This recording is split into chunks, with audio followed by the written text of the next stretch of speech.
हाय, hello,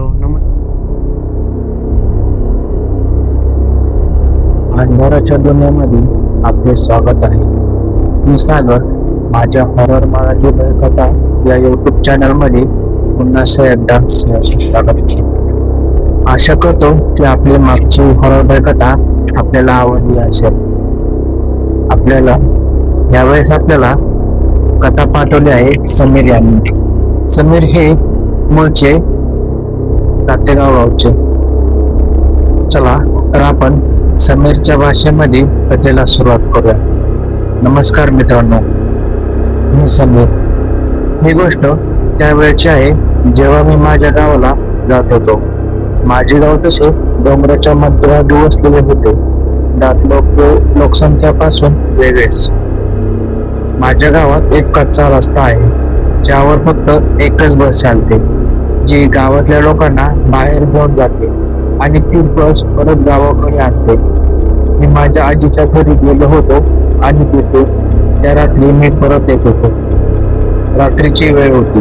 बसवाल्याने मला गावच्या बाहेर उतरवले, कारण माझे गाव हे रस्त्यापासून थोडे लांबच होते आणि ती बस दुसऱ्या दिशेने चालली होती. परंतु हे मला काही नवीन नव्हते, कारण मी यापूर्वी बऱ्याच वेळा या कच्च्या रस्त्यावरून गावापर्यंत चालत प्रवास केला होता. पण यावेळी मी रात्री उशिराच गावात पोहोचलो.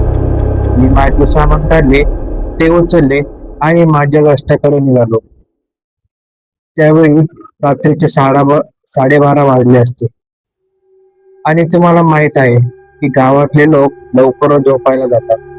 त्या रात्री संपूर्ण गाव निर्जन होते. असे वाटले होते की मी जंगलातच आलो आहे.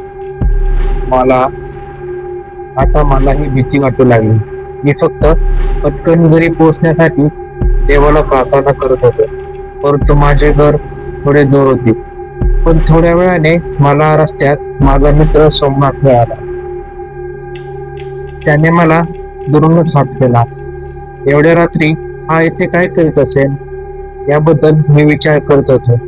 पण जाऊन दे, मला खूप आनंद झाला. मला कमीत कमी एक साथीदार मिळाला. आता माझी भीती कमी झाली आहे, कारण या शांततेत शांतता बोलण्यासाठी माझ्याबरोबर कोणी होते. सोमनाथ माझ्याकडे आला आणि त्याने माझी बॅग उचलली आणि माझ्या पुढे चालण्यास सुरुवात केली.